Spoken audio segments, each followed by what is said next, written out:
میری شادی ایک ان پڑھ لڑکے سے ہوئی تھی جبکہ میں پڑھی لکھی ہوں۔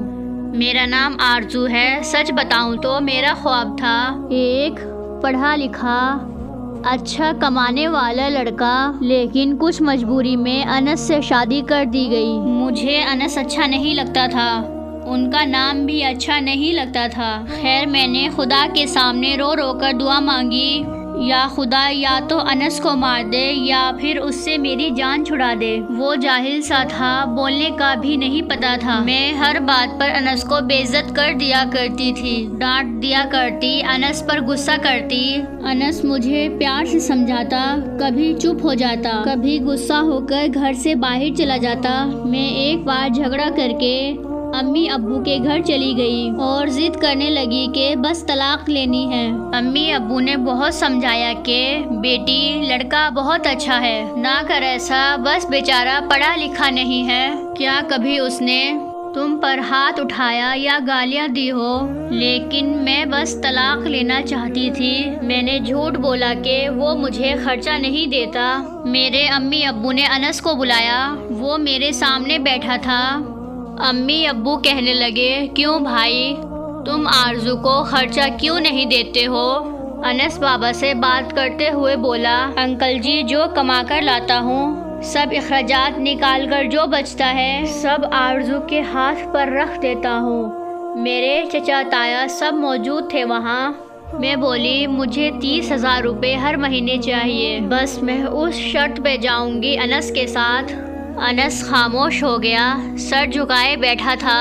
چچا بولے، ہاں انس دے سکتے ہو، خرچہ 30,000۔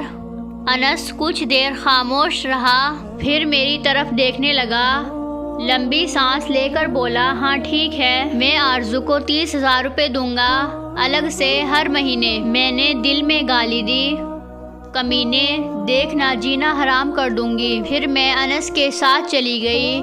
بجلی، پانی، گیس کا بل، راشن، کھانا، سب اخراجات بھی تھے۔ میں نے جب بھی انس سے پوچھا کیا کام کرتے ہو تو کہتا گورنمنٹ آفس میں کام کرتا ہوں۔ اس کے علاوہ نہ میں نے کبھی پوچھا نہ ہی انہوں نے بتایا۔ خیر انس مجھے 30,000 روپے مہینے دیتا۔ ایک دن میں نے کہا، مجھے آئی فون لے کر دو۔ میں بس تنگ کرنا چاہتی تھی کہ انس مجھے طلاق دے دے۔ انس مسکرانے لگا، میرے پاؤں پکڑے اور بولا، آرزو لا دوں گا، پریشان نہ ہو تم، بس مجھے چھوڑ کے جانے کی بات نہ کیا کرو، جو تم کہو گی وہ کروں گا۔ میں کھانے میں کبھی مرچ ڈال دیتی تو کبھی زیادہ نمک۔ وہ تھکا ہارا کام سے آتا، کھانا کھا کر بے ہوشی کی طرح سو جاتا۔ نہ جانے کون سا کام کرتا تھا کہ اتنا تھک جاتا تھا۔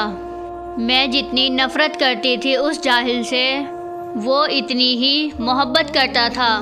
میں ایک دن اپنے دوستوں کے ساتھ کار میں شاپنگ کرنے جا رہی تھی شہر کے سب سے مہنگے مال میں۔